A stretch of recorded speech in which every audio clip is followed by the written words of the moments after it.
Pensarle mucho. La realidad es que construir la competitividad del país va a depender de la capacidad que tengamos de construir esas ciudades que nos lleven al futuro. Tenemos que hablar de ciudades que tengan una eficiencia social, una competitividad económica y un desarrollo que nos permita tener la puerta de entrada a oportunidades de todos los niveles para todos los niveles de la población. Estamos hablando de ciudades que tengan resuelta la movilidad, que tengan resuelta los temas habitacionales, que tengan claridad en las zonas industriales y en las zonas de oficinas, que tengamos ciudades eficientes, justas, competitivas e incluyentes. Ciudades que den cabida para que viva a todos los segmentos de población y que den cabida también a todas las actividades económicas que definen el desarrollo social. De eso vamos a hablar hoy en Vivienda y Ciudad. Empezamos.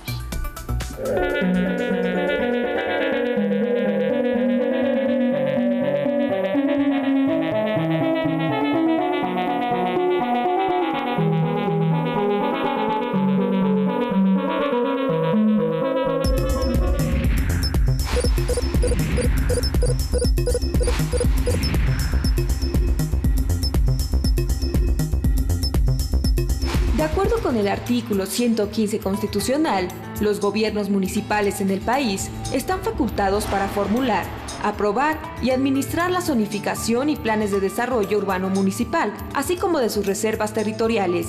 Además de esto, ellos pueden autorizar, controlar y vigilar la utilización del suelo en el ámbito de su competencia y en sus jurisdicciones territoriales. También deben intervenir en la regularización de la tenencia de la tierra urbana. Otro de los aspectos en los que tienen facultades para el desarrollo de vivienda, inmobiliario y urbano es que los municipios son los que otorgan licencias y permisos para las construcciones. Respecto a la movilidad, son los encargados de formular y aplicar programas de transporte público de pasajeros cuando aquellos afecten su ámbito territorial, en la creación y administración de zonas de reservas ecológicas y en la elaboración y aplicación de programas de ordenamiento en esta materia. ¿Qué tal? Muy buenas tardes, bienvenidos a una emisión más de Vivienda y Ciudad, donde por supuesto, aparte de todos los temas que hablamos siempre, hoy vamos a profundizar en los temas urbanos, por eso el tamaño de la mesa, con tanto invitado de lujo. Empezamos con Dolores Franco, que es la presidenta del Colegio de Urbanistas. Dolores. Hola, muchísimas gracias Horacio por la invitación, muchísimas gracias a todo auditorio, muy contenta de estar aquí este día. Muy bien. Gaby Alarcón. Mucho gusto. Tú eres una especialista en temas urbanos también, ya con mucho tiempo, a pesar de la juventud, con una muy buena trayectoria. Ay, qué gusto que estés por acá. Gracias, Horacio. Es un gusto estar en tu programa y me da gusto también poderlo compartir con acá mis colegas Roberto y Dolores. Y Roberto Güemes, toda una personalidad del mundo de la movilidad y de los temas, ahora que está metido en la autoridad del espacio público, haciendo temas muy interesantes en nuestra querida Ciudad de México. Pues bienvenidos todos. Y entonces, vivienda. Hay que hacer muchas viviendas porque la gente las necesita. Sin embargo, hemos tenido un problema de expansión urbana que no tiene necesariamente que ver con la vivienda, aunque parte, pero el caso es que tenemos las ciudades despedazadas. Dolores, ¿cuál es tu percepción del estatus en que están las ciudades mexicanas? Mira, mi percepción en general, y creo que es parte del análisis que estamos haciendo como el corte de caja del sexenio, es que necesitamos que este vínculo entre la política de desarrollo urbano sea más evidente y supedite de manera más clara y contundente las políticas de vivienda a nivel nacional, ¿no? Necesitamos enfrentar esta crisis que nos dejó una política de vivienda aislada, sin política de desarrollo urbano, y necesitamos tomar esfuerzos y acciones decididas en el corto plazo para cambiar el escenario que tenemos. Creo que es grave lo que está pasando en las ciudades y que a pesar de que a nivel federal se han hecho esfuerzos y la política pública es impecable en este tema, a la hora de implementarla en el ámbito local seguimos viendo esta disociación entre un tema y otro, ¿no? Bajar los niveles a nivel de cancha es difícil, ¿no? De la gran política al nivel municipal pasan muchas cosas. Gaby, ¿tú cómo percibes esto? Sobre todo, a ver, tú como analista que has estado desde la sociedad civil, ¿qué pretendes que debiéramos querer o que queremos que sean las ciudades? Bueno, yo creo que nuestras ciudades tienen que ser espacios mucho más amigables con los ciudadanos, volver a poner a las personas en el centro, y para ello las políticas públicas tienen que irse acompañando, ¿no? ¿Y cómo se tiene que traducir en la forma urbana? Ciudades más densas, que crezcan más verticalmente y no tanto horizontalmente, porque está comprobado que hay un mayor costo si seguimos creciendo de manera dispersa y construyendo ciudades chaparritas, ¿no? Versus ciudades que sean más altas, pero sí hay que compensarlo, hay que hacerlo bien, de manera inteligente, con más espacios públicos, más áreas verdes y un mejor sistema de transporte. Yo creo que nuestras ciudades tienen que empezar a aterrizar esta reforma urbana que hubo con la reforma a la ley de asentamientos humanos al nivel local, y para eso pues tenemos que ir adaptando mucho más rápidamente todos estos instrumentos a nivel estatal y a nivel municipal. Y Roberto, tú lo has peleado como ciudadano y después lo has sufrido como funcionario. ¿Cuál es esta disociación de lo que se quiere? ¿Por qué no se puede? Bueno, los planes no apuntan a lo que se quiere. O sea, ahí empieza el fracaso. Cuando uno lee los planes tienden a ser muy restrictivos. Entonces surge toda esta alquimia urbana en donde pues vienen procesos muy administrativos para destrabar cosas, pero justo el esfuerzo de destrabar cosas son para destrabar lo de alto nivel, no lo de bajo nivel. Entonces lo de bajo nivel no logra suelo céntrico y tiene que irse a la periferia. Lo de alto nivel especula sobre el suelo y al final de cuentas ni coincide con los planes ni coincide con los deseos lo que estamos teniendo en la realidad. Entonces hay que acercar los planes a los deseos, a las necesidades. Hay que poner los números sobre la mesa de, bueno, ¿cuánta vivienda social tenemos? Pues empecemos a hacer los ejercicios de dónde cabe esa vivienda social, dónde cabe esa vivienda media. Dejemos de pensar en la vivienda alta, que finalmente, insisto, los esfuerzos administrativos han estado sobre la vivienda alta, sobre las oficinas, sobre los centros comerciales, y no estamos haciendo los instrumentos para que la vivienda social o la vivienda media encuentren su lugar en zonas relativamente céntricas, dotadas de servicios. Pareciera que el gobierno y órganos legislativos no han hecho una chamba muy bien hecha, y eso ha provocado que esto quede en manos del mercado, y el mercado va por el uso de mayor rentabilidad del suelo. ¿Qué se puede hacer o qué se tendría que hacer ahora que estamos en un cambio de gobierno en espera de que ellos qué pudieran hacer para mejorar este escenario, para que en verdad esto apunte a lo que quisiéramos que fuera? Mira, Horacio, yo creo que pasa por el involucramiento ciudadano y por supuesto que tomemos un rol activo en las decisiones de ciudad. Me parece que fue muy grave que no se autorizara un programa general de desarrollo urbano después de que tenemos una normativa en la Ciudad de México desde 2003. Creo que contamos con expertise técnico que de alguna manera puede generar las soluciones que las ciudades mexicanas demandan y necesitan, y a veces me preocupa que la ciudad siga estando cooptada por estos intereses políticos, ¿no?, que van más allá de las cuestiones técnicas, sino son más partidistas, que impiden que estos instrumentos lleguen a buen puerto y que de alguna manera empiecen a cambiar la calidad de vida de las personas, que a final de cuentas es por lo que trabajamos todos y todas, ¿no?, por realmente hacer la diferencia en el día a día de las personas. Creo que todos somos conscientes que pasamos entre 8 a veces y 12 horas en el espacio público, y que la ciudad tiene una incidencia en cómo nosotros tenemos nuestro estado de ánimo durante el día. Creo que necesitamos dejar esta apatía de lado y participar de manera más activa en las decisiones. Ahorita no es un tiempo muerto, de aquí a que llega un nuevo jefe o jefa de gobierno, un nuevo secretario o secretaria de la SEDATU. Creo que es un tiempo en el que podemos generar propuestas, podemos generar cuadros y seguir trabajando con ellos, porque la ciudad nos pertenece. Ahora, olvídense que vaya esto, no va a ser por turno salvat. Aquí se vale que cada quien tome la palabra, y esta es una mesa de 4, ¿eh? Entonces me gustaría complementar lo que dijo ahorita Dolores. Yo creo que adicional a una mayor participación ciudadana para actualizar los instrumentos de ordenamiento territorial de las ciudades del país, creo que es importante una mejora regulatoria para temas muy simples como reglamentos de construcción por ejemplo, en la Ciudad de México hace no mucho hubo una iniciativa de varios grupos ciudadanos que se aliaron al final con el sector privado, los desarrolladores inmobiliarios, para cambiar una norma que de manera en la práctica estaba incentivando una ciudad otra vez hecha para los automóviles, que fue la norma de estacionamientos. Y con esta norma de estacionamientos al final logramos ponernos de acuerdo en que necesitamos construir más vivienda o más otro tipo de usos de suelo que el estacionamiento, que era el uso de suelo que estaba creciendo más. Y esto de alguna manera en el largo plazo va a ayudar a generar una ciudad pues más vertical y más amigable al peatón y que se fomente una movilidad también más sustentable. Yo creo que ese es un instrumento que, a pesar de que tiene sus matices en cómo quedó esta norma al final y que hay cosas que se pueden mejorar, pero creo que puede ser una buena lección para revisar otros instrumentos, ¿no? Que pueden ser desde, por ejemplo, los de impacto urbano, ¿no? Cómo se hacen las medidas de mitigación en los grandes desarrollos inmobiliarios para que realmente sean medidas que les sirvan a las colonias o a la ciudad en general, y cómo decidimos qué se hacen estas obras, que poco a poco, obra a obra, vamos construyendo y alterando nuestra ciudad, para bien o para mal. Entonces yo creo que en una mejora regulatoria, que revisemos cada uno de estos instrumentos ya muy prácticos del desarrollo inmobiliario, tanto para vivienda u oficinas, cómo los podemos mejorar para hacer una ciudad más amigable. Digo, de este tema, las medidas de integración urbana hoy día no son públicas, ¿no? Y creo que nos urge que la ciudadanía conozca cada uno de los desarrollos, cómo está mitigando su impacto. De repente llegan noticias como que desarrollos del tamaño de Millana no tuvieron medidas de integración o tuvieron mínimas medidas de integración urbana.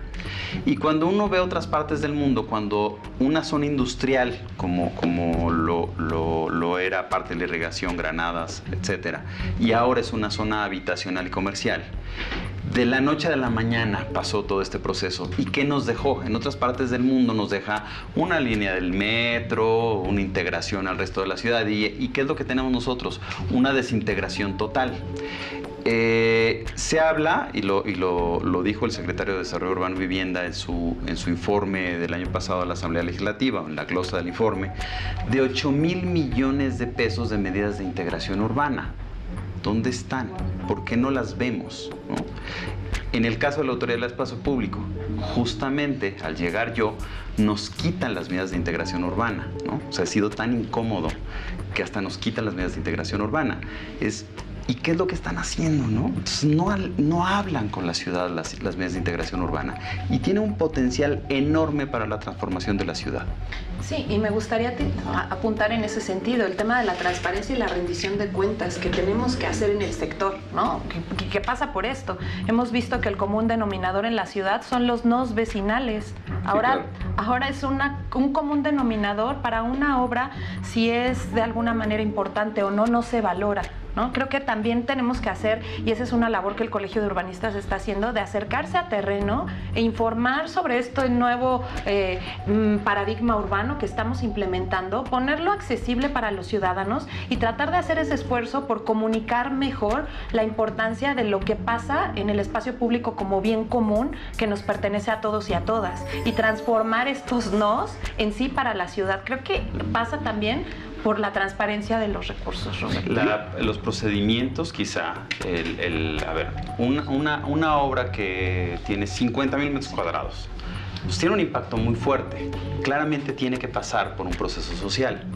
Ahora, una obra que tiene 1,500 metros cuadrados debería de pasar por un proceso social, a lo mejor es un poquito más discutible. Ahora, de repente hubo un caso de un auditorio de un sindicato en la Colonia del Valle, y era algo así como 1,000 o 2,000 metros cuadrados, no procedía en medidas de integración urbana. Pero al ser un auditorio claramente iba a tener mucho impacto. Entonces deberíamos de ser mucho más específicos qué cosa requiere, qué elementos de participación, tratar de definir muchas más cosas, generar protocolos de participación ciudadana, en donde, cumpliéndose los protocolos, pues sí, no valga el no. Es que falta actualizar lo que Gaby decía, los instrumentos regulatorios, porque sin actualización de la regulación no se puede hablar de actualizar los mecanismos de participación ciudadana.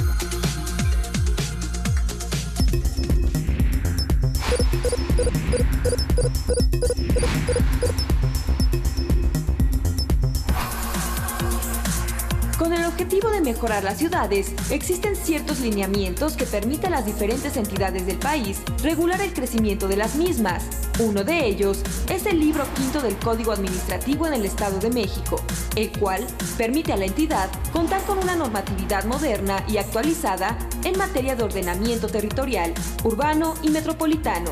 El documento integra las opiniones y recomendaciones de organismos empresariales, desarrolladores y expertos en la materia.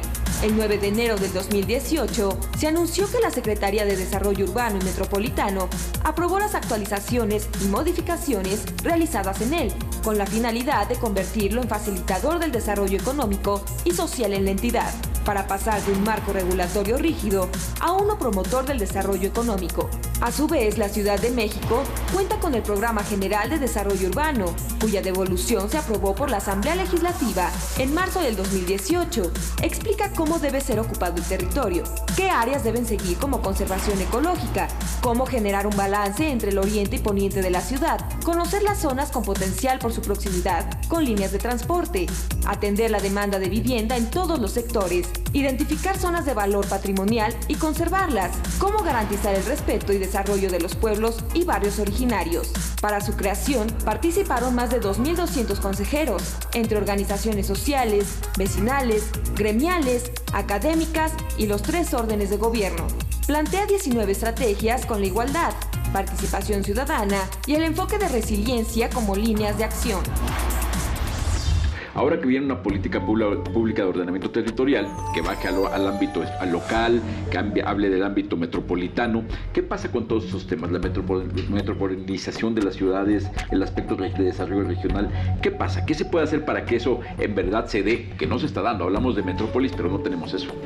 Sí, yo creo que esto te lleva a una discusión también de otro tipo que tiene que ver con cómo se organizan los servicios públicos para la ciudad, principalmente agua, transporte y basura, ¿no? Y recolección de residuos. Porque si estamos hablando de una ciudad y bueno, la parte del ordenamiento territorial, bueno, por ahí van a pasar las vialidades, por ahí vamos a tener que decidir qué se construye, si solamente vialidades para coches, vialidades para un metrobús, metro, ciclopistas, etcétera, ¿no? Esa parte alguien las tiene que planear y ahorita me voy a las instituciones. Después con el agua pasa lo mismo. Si estamos cambiando, no sé, los programas delegacionales o los planes parciales, esto en la Ciudad de México, pero también se extrapola a otras ciudades. Y si vamos a finalmente coincidir en que tenemos que construir verticalmente y aumentar densidades, bueno, tenemos que actualizar o modernizar la infraestructura del agua.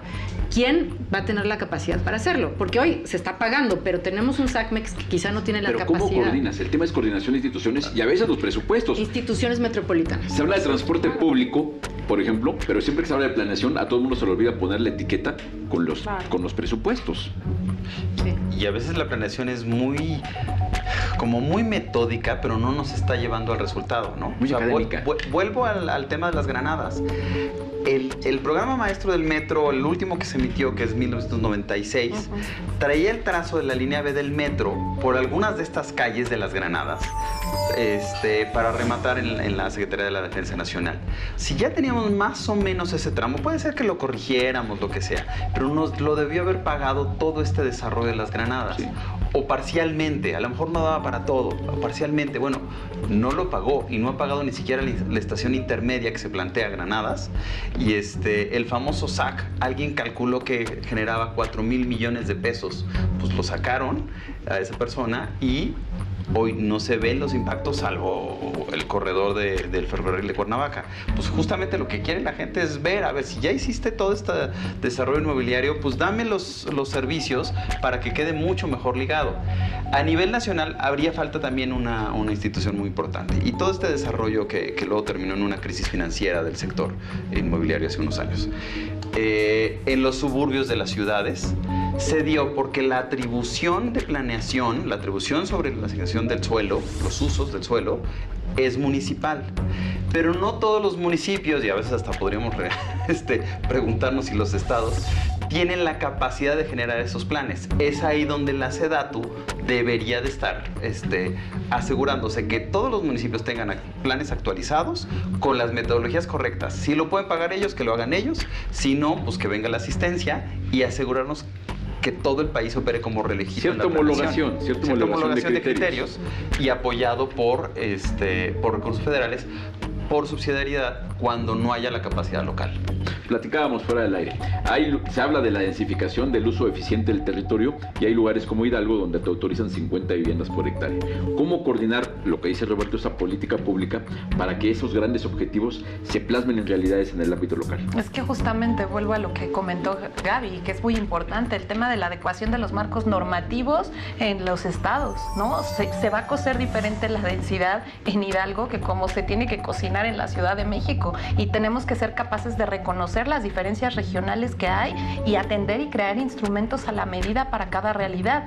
El único reto que yo creo que estamos enfrentando y que se viene para todo el siguiente gobierno es esta transición de reforma urbana, que va a llevar tiempo, que si bien la ley ya está con sus asegúnes, pero ya la tenemos, pero justamente hay muchos estados que no han hecho la chamba en adecuar su marco normativo estatal y no ha logrado permear al ámbito local este cambio de paradigma hacia la nueva agenda urbana. Es una cuestión que entre técnicos tenemos toda la coincidencia, pero probablemente no ha permeado a nivel nacional, y creo que ese es el principal reto que van a enfrentar los siguientes gobiernos y sobre el cual nosotros como técnicos del sector tenemos que estar poniendo el dedo e incidiendo en que pasen cosas y que pasen rápido, porque creo que el tema de las ciudades ya no puede esperar. Cosas muy buenas que se hayan hecho. Hablaba Gaby de la norma de estacionamientos. Díganme otras cosas muy buenas que hayan pasado en estos tiempos. La creación de la SEDATU, sin lugar a dudas. La ley, yo creo que era un pendiente en agenda. La de asentamientos humanos. La de asentamientos humanos era un pendiente en agenda que teníamos. La adopción del derecho a la ciudad. Creo que hemos dado avances importantes, pero no es suficiente. También avances truncos, pero la transformación de la CORET, de antes al Instituto Nacional del Suelo, y la idea de esto pues es crear estas reservas territoriales para que en conjunto con los estados puedan ayudar a definir las mejores zonas para desarrollar vivienda asequible, por ejemplo, o planear el futuro del desarrollo urbano.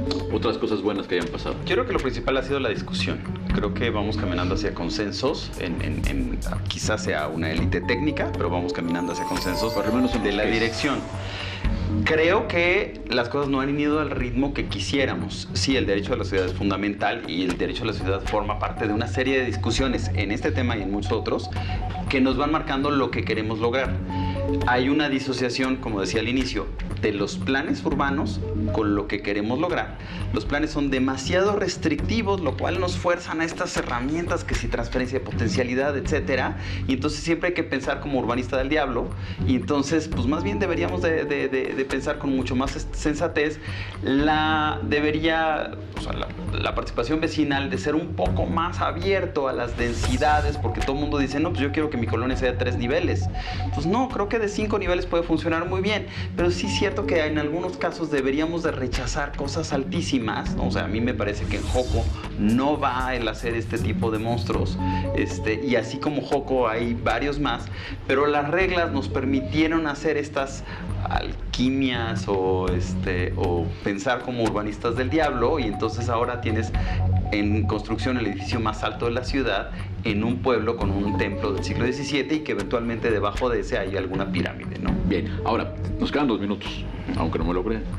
Temas muy cortos que queden pendientes, que sería muy adecuado que se resolvieran. Temas muy cortos, a mí me parece que el Instituto de Planeación Prospectiva para la Ciudad de México, adecuación de marcos normativos a nivel nacional y, por supuesto, implementar el derecho a la ciudad. Un gran pendiente. Yo creo que implementar la política de suelo a nivel nacional para ir planeando una expansión urbana ordenada, cercana a los centros urbanos y que pueda permitir una buena conexión con el centro de la ciudad.